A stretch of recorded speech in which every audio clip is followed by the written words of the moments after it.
Dearly beloved brothers and sisters in Lord Jesus Christ, it is such a joy to share my Lenten Friday reflection with all of you. Each and every year, Church gives us this time of grace and above all, time of renewal. Time to experience the love, compassion, and forgiveness of Abba Father in our life. And one can ask that why each and every year such a time is given to us. And you will find the answer in Psalm 103 and verse 8, where the psalmist says, God is compassionate and gracious, slow to anger, and abounding in love. And also you can read in 2 Samuel chapter 22 verse 20, where David say, God delivered me, God brought me into a spacious place because he loves me. And that is the key point of each and every Lenten season. Because God loves us, he gives us a time so that we can come back to him. Each Lent is a time of exodus for the believers. As in the first Exodus, Israel retreated from the land of her slavery, land of her bondage, towards the promised land, land flowing with milk and honey, and above all, land where they are going to experience the perpetual presence of God in their life. Today's reading, the first reading is taken from Book of Prophet Isaiah chapter 58 verses 1 to 9, and the Gospel is taken from Gospel of Saint Matthew chapter 9 verses 14 and 15.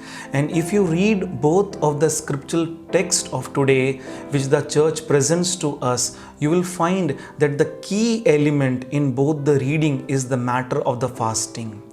In the first reading that is taken from the book of prophet Isaiah, Yahweh reveals to Israel what kind of fast he desire or what kind of fast he is delighted in. And in the Gospel of Matthew, we are going to read that Jesus is informing there is a question which is asked to Jesus, and then he is saying what is the time when the disciples are going to fast. So let's first of all reflect on the first reading taken from book of prophet Isaiah chapter 58 verses 1 to 9. Chapter 58 of Isaiah is a short chapter with 14 verses in it. But according to my personal belief, it's a very beautiful chapter presented by the church in front of us on the first Friday of the Lent. It is a chapter one can use very beautifully for the personal reflection. When you read the chapter, very especially verses 1 to 9, you find that the chapter can be divided into 4 parts.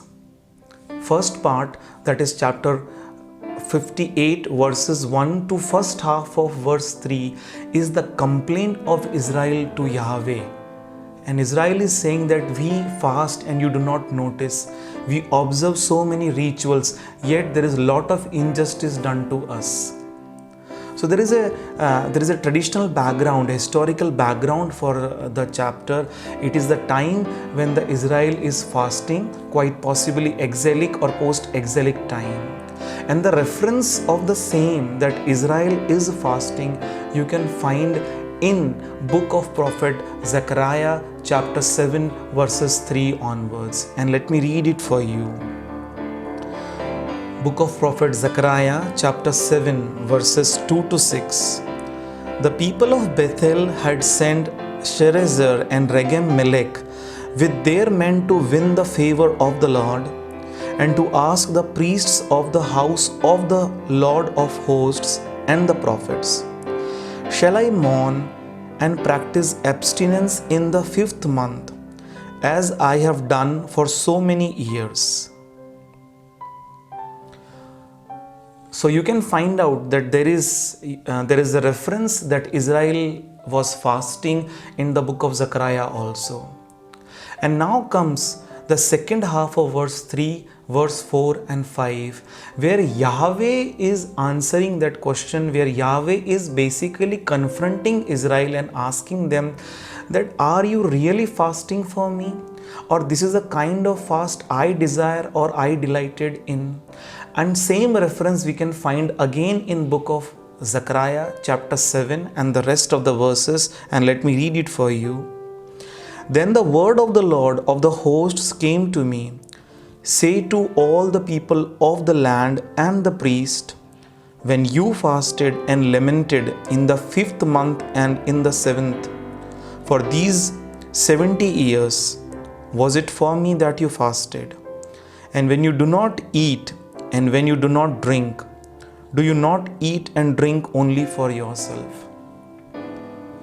So Yahweh is confronting Israel, their ways of observing the rituals and the fasting, that is it really for me you are fasting, or the way you fast, do you think I am delighted in those ways?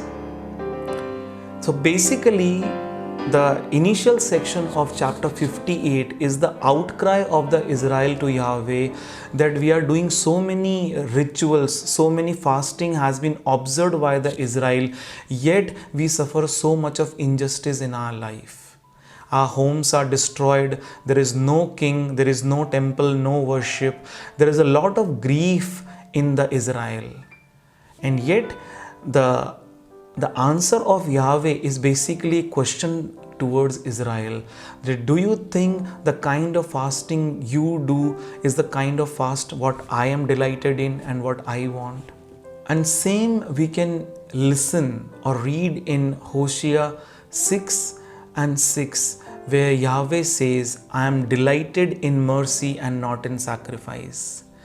And also we can read it in Isaiah 55, where God says, my thoughts are not your thoughts and your ways are not my ways. And later on in verses 6 and 7 of chapter 58 of Isaiah, Yahweh reveals the kind of fast he wants, where first and foremost he says that the fetters of injustice should be broken.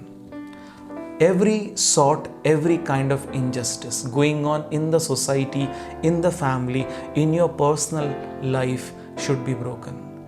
And then from 8 onwards to 14, we hear that what is the reward of the kind of fasting that Yahweh wants.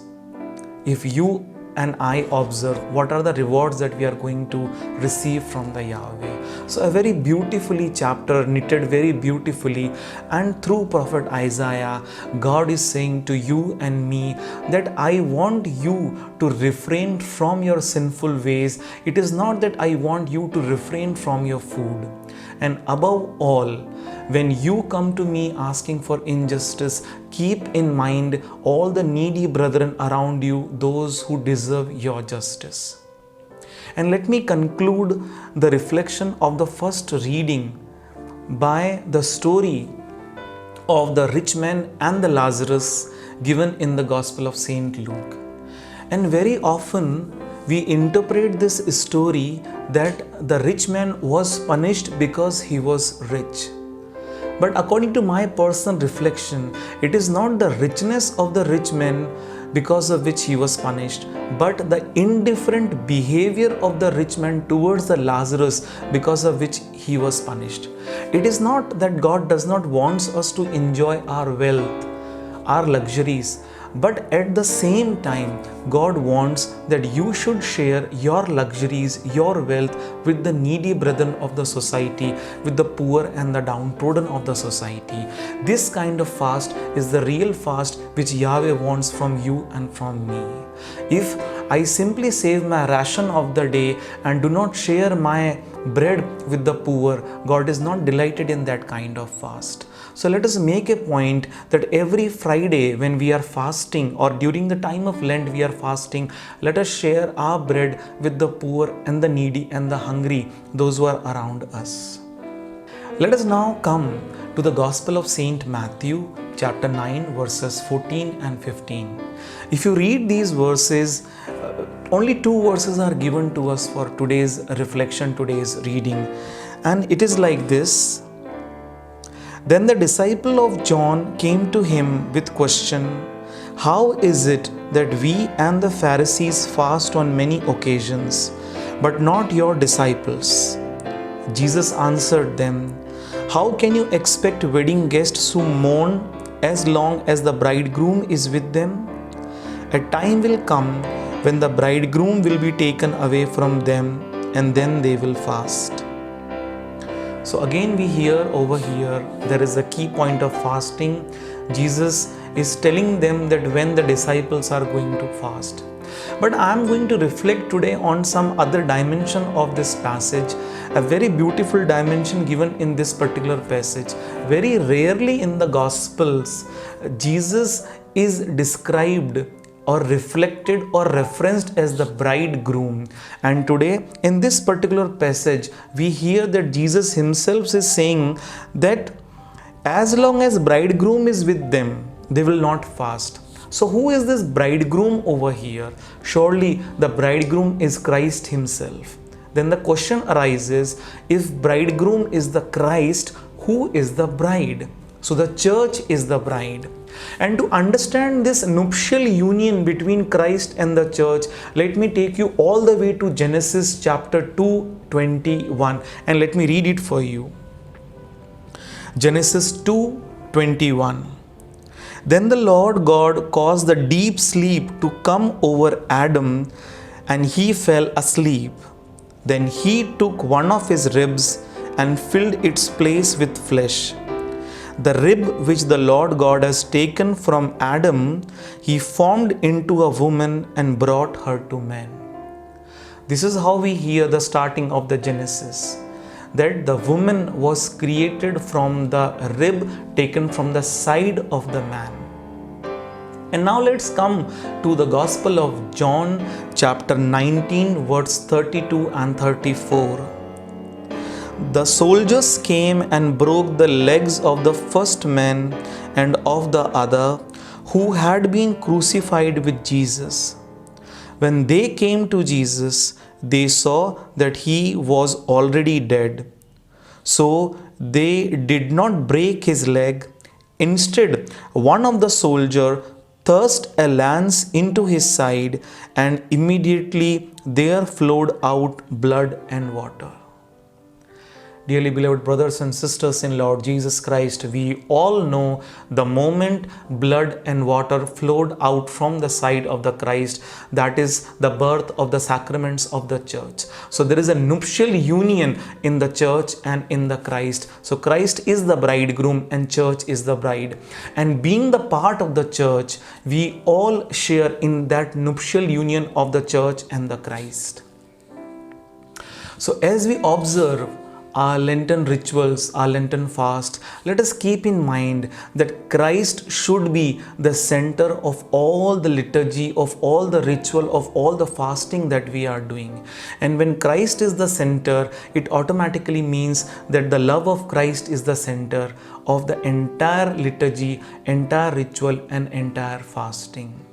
And let me conclude this reflection with a story which I heard a few years back. In a big parish, there was a feast going on, and after the mass, there was a tradition of, having a big procession. So lots and lots of people were over there, and there was a huge procession going around the church with lots of statues of the saints. And at the end of the procession, the priest was holding the ciborium, and they were walking in the procession. Somehow, assistant parish priest noticed that by mistake the chief celebrant has taken the ciborium which was empty, which was not filled with the body of our Lord Jesus Christ, and very quietly he whispered in the ears of the chief celebrant that, "Father, you are carrying the wrong ciborium, it does not have the host in it." And very gently the priest replied, "Don't worry, nobody will come to know." I know this could be a made up story, but the essence of the story is very, very important. In the ciborium of our life, make sure we carry Christ with us. Otherwise, this ritual, this observance is of no use. So let us praise and thank God for the time of Exodus given to each and every one of us during this Lent, and let us make the best use of it. And let us ask the Spirit of God to reveal each and every moment how God wants us to spend this Lent for the glory of His beautiful name. thank you and praise the Lord. Have a beautiful and blessed Lent.